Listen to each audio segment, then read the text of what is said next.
Good morning everyone. Today we are going to learn chapter number 8, our skeletal system and the skin. Skeletal म्हणजे अस्थि संस्था. Okay. Skin म्हणजे त्वचा. मग आपल्या शरीरामध्ये स्केलेटल सिस्टीम म्हणजे अस्थि संस्था आणि त्वचा, स्किन म्हणजे त्वचा, यांचं काय फंक्शन आहे, यांचे टाइप्स किती आहेत, कोणते आहेत हे आपण पाहणार आहोत. पहा, या ठिकाणी तुम्ही हे पिक्चर पाहत आहात.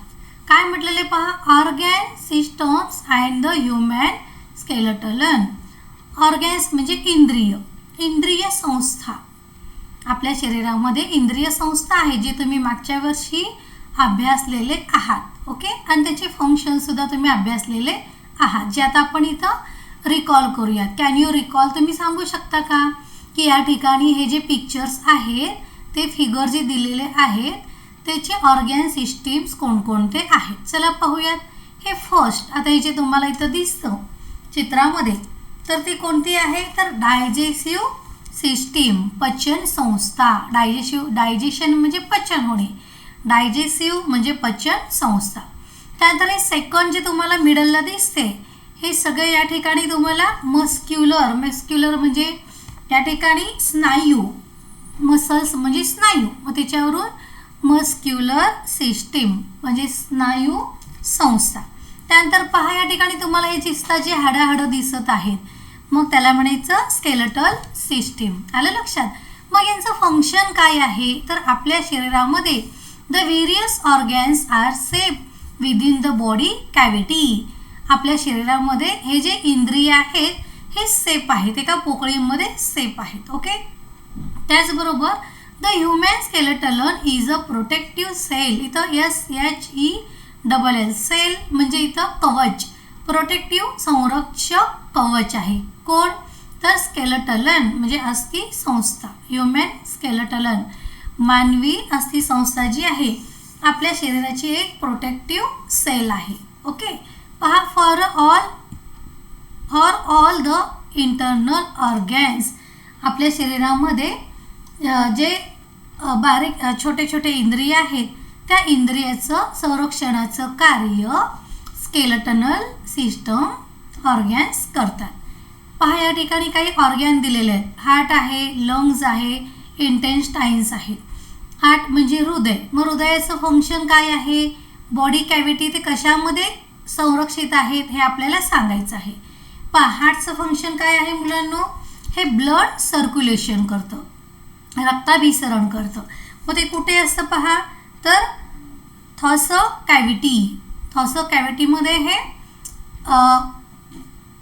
कॅव्हिटीमध्ये त्याचं संरक्षण केलं जातं. त्यानंतर लंग्स म्हणजे फुफ्फुसे, तर ह्याचं कार्य काय आहे, रेस्पिरेशन करणं. आपलं कॅरेक्टरिस्टिक्स आहे की नाही रेस्पिरेशन, तर हे रेस्पिरेशनचं काम हे ऑर्गॅन करतं, लंग्स. मग ते सुद्धा कुठे आहे, तर थॉस कॅव्हिटीमध्ये संरक्षित आहे.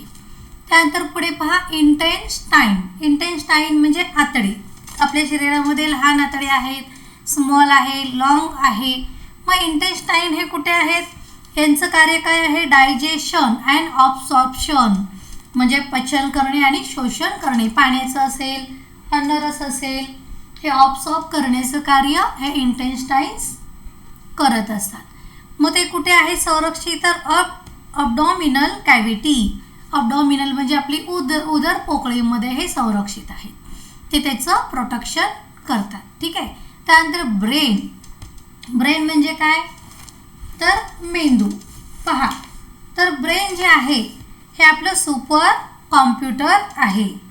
तर your brain is the most remarkable organ in your body. आपल्या शरीरामध्ये ब्रेन हे खूप महत्त्वाचं आहे. ठीक आहे.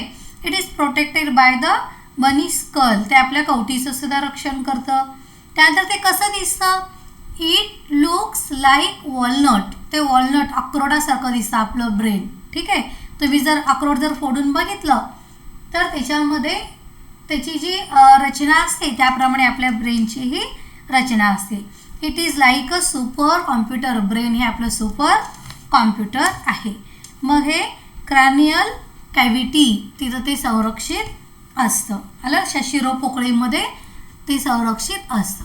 मग आपल्या शरीरामध्ये हे स्केलेटल सिस्टीम जे आहे, तर कधी कधी आपण म्हणतो की नाही हाड फ्रॅक्चर झालं म्हणजे काय पहा, फ्रॅक्चर होणं म्हणजे काय, तर या ठिकाणी पहा काही वेळेला तुम्ही सायकलवरून जाता, तुम्ही पडता, धडपडता किंवा तुम्ही उगाचच फायटिंग करत असता, खेळत असता, त्याला तुमचं हे जे हाड आहे हे फ्रॅक्चर होतं, हे बोन फ्रॅक्चर होतं, ब्रोकन होतं. पहा, sometimes when we fall while playing or have an accident, अपघात होतो.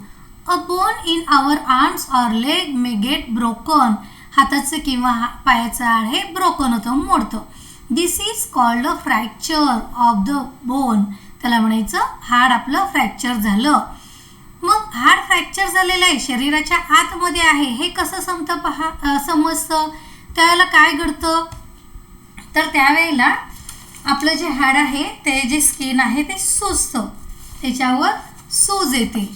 मग सूज आल्यानंतर आपल्याला समजतं की या ठिकाणी हाड हे मोडलेलं आहे. मग सूज आल्यानंतर पहा काय म्हणलेलं आहे, a fracture in a bone causes severe and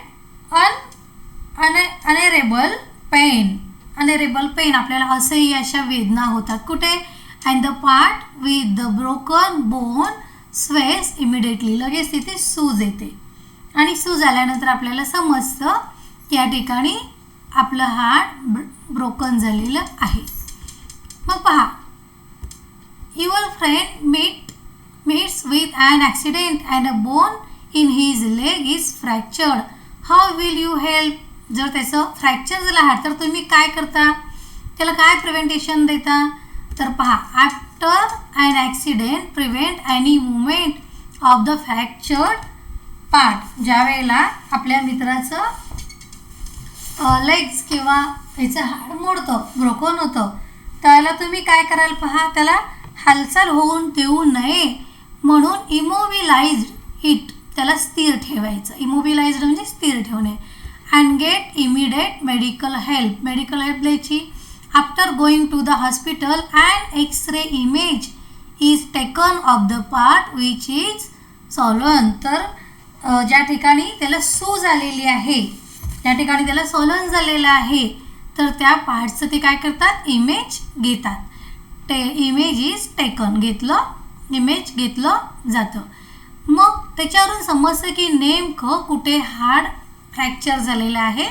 मग त्याच्यावर ते डॉक्टर काय करतात, पेशंटला ट्रीटमेंट देतात. मग हे जे कोणी डिस्कवर केलं पहा, तर एक्सरे, त्याचे नाव आहे एक्सरे. तर X-ray were discovered by William Conrad रॉन्टेजेन.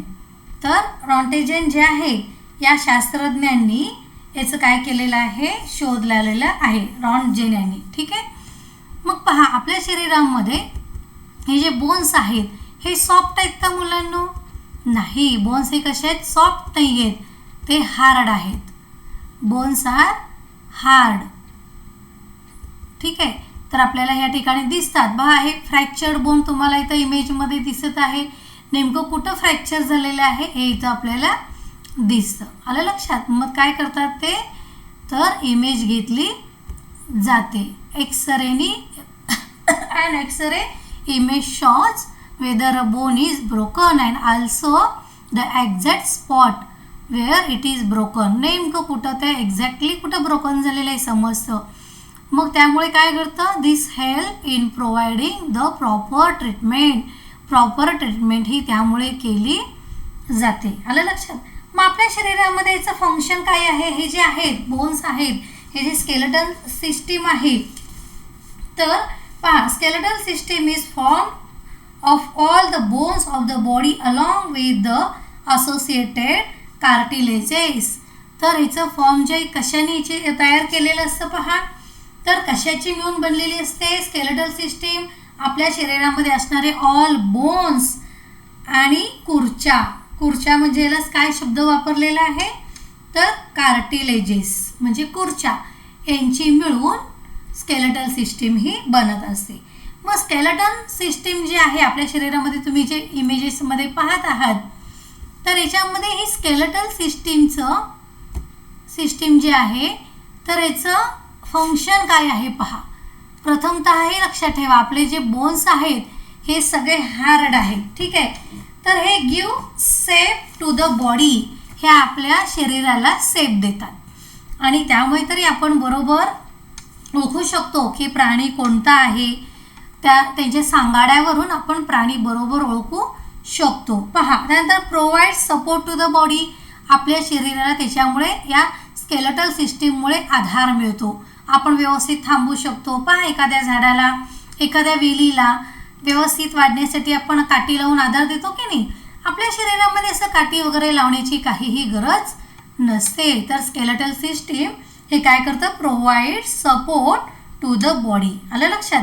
त्यानंतर अजून काय करते पहा, तर प्रोटेक्ट्स डेलिकेट इंटरनल ऑर्गन्स, आपल्या शरीरामध्ये जे नाजूक इंद्रिय असतात, इंटरनल ऑर्गन्स असतात, ते काय करतात, प्रोटेक्ट करतात. म्हणजे ब्रेन असेल नाजूक असतात, त्यानंतर आईज हे नाजूक असतात, हे जे इंद्रिय आहेत यांचं ते प्रोटेक्शन करतात.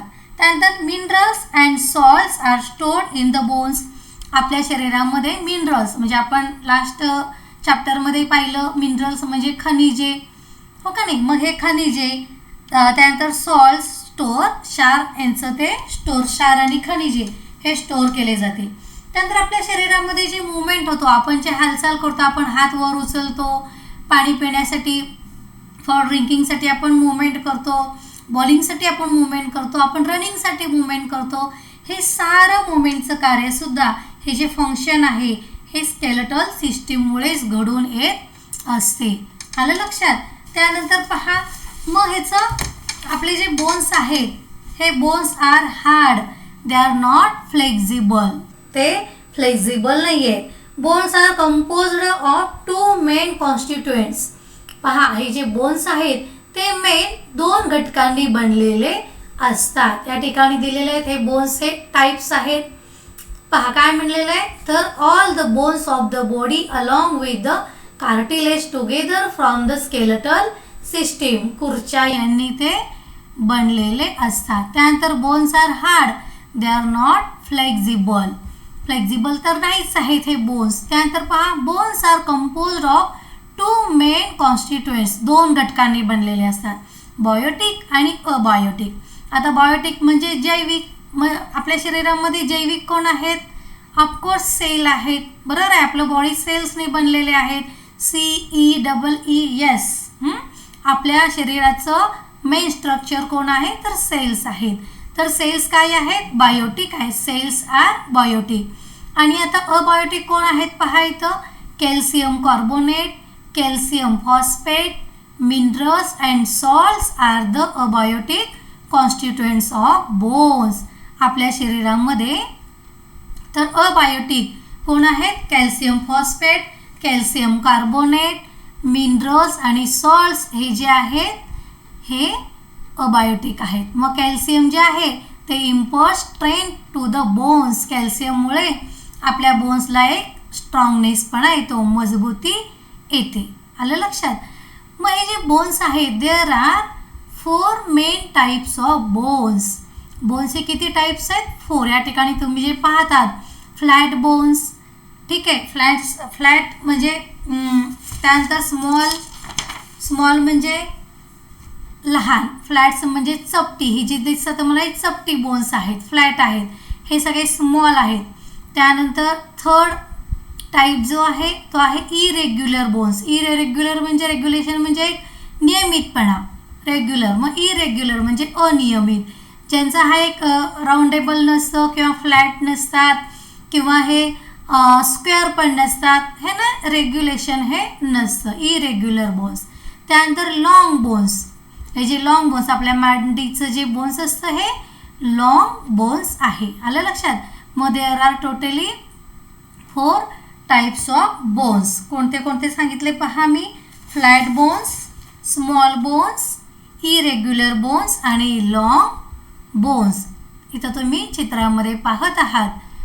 ठीक आहे, पहा यामध्ये टाईप ऑफ बोन्स. आपण अजून दुसरं इमेज घेऊयात. हे स्कल आहे पहा, एक्झेल आपण नंतरच्या याच्यामध्ये पाहूयात. आपल्या शरीराला बॅलन्स्ड डाएट पाहिजे. आपल्या शरीराचं जर मजबूती जर आपल्या शरीराला यायची असेल तर आपण मागच्या वेळेला पाहिलेलं आहे बॅलन्स्ड डाएट हे आपल्या शरीरामध्ये असणं आवश्यक आहे. आलं लक्षात. मग अशा पद्धतीने आपल्या शरीरामध्ये जे टाईप्स आहेत, किती टाईप्स आहेत? 4. म्हणजे ते 4 टाईप्स जे आहेत ते आता आपल्याला अभ्यासायचे आहेत. हे एक्झिलल आपण पुढच्या वेळेला बघूयात. अपेंडिक्युलर पण आपण नेक्स्ट ह्याच्यामध्ये बघूयात. आलं लक्षात. मग हे जे 4 टाईप्स बोन तुमच्या लक्षात आलं. फ्लॅट, त्यानंतर स्मॉल, इरेग्युलर आणि लॉंग बोन्स. आपल्या शरीरामध्ये आपल्या बोन्सचे 4 टाईप्स आहेत आणि या बोन्समुळे काय होतं तर आपल्या शरीराचं संरक्षण होतं. आपल्या शरीराला एक आधार मिळतो. आपल्या शरीराचं प्रोटेक्शन होतं. इंद्रिय जे आहेत, ऑर्गन्स जे आहेत त्याचं प्रोटेक्शन होत असतं. त्यानंतर पहा आपल्या शरीरामध्ये एक सेप असतो. बोन्समुळे आपल्या शरीराला सेप असतो आणि त्यामुळं आपण करेक्ट ओळखू शकतो की हे कोणत्या प्राण्याचं स्केलेटल सिस्टीम आहे. पहा, we are identify the animals from their skeletal systems. आता हे तुम्ही सांगू शकाल का? Can you identify the animal from the pictures of their skeleton. इथे ठिकाणी ह्यांचं काय दिलेलं आहे तर ॲनिमल्सचं या ठिकाणी सांगाडा दिलेला आहे. स्केलेटल सिस्टम्स आहे त्याच्यावरून तुम्ही सांगू शकता हे कशाचं आहे. येस, गोट आहे. हे आपण सांगाडा आहे, पूर्ण पिक्चर नाही आहे. त्याच्यावरून तुम्ही सांगू शकाल का तर प्रत्येक प्राण्यांचं शरीराचं स्केलेटन सिस्टीम हे वेगवेगळं असतं म्हणून आपण सांगू शकतो. ओके. त्यानंतर हे काय आहे? डायनासोर. हे काय आहे? करेक्ट फिश आहे. आणि काय आहे? स्नेक. मग तुम्ही कशामुळे करेक्ट सांगू शकलात तर प्रत्येक प्राण्यांचं स्केलेटन सिस्टीम हे वेगवेगळं असतं. आलं लक्षात. मग अशा पद्धतीने आपण नेक्स्ट पिरियडमध्ये पाहूयात जॉईंट्स कसे असतात हे आपण पाहूयात. आता तोपर्यंत हे तुम्ही व्यवस्थित लेसन अभ्यास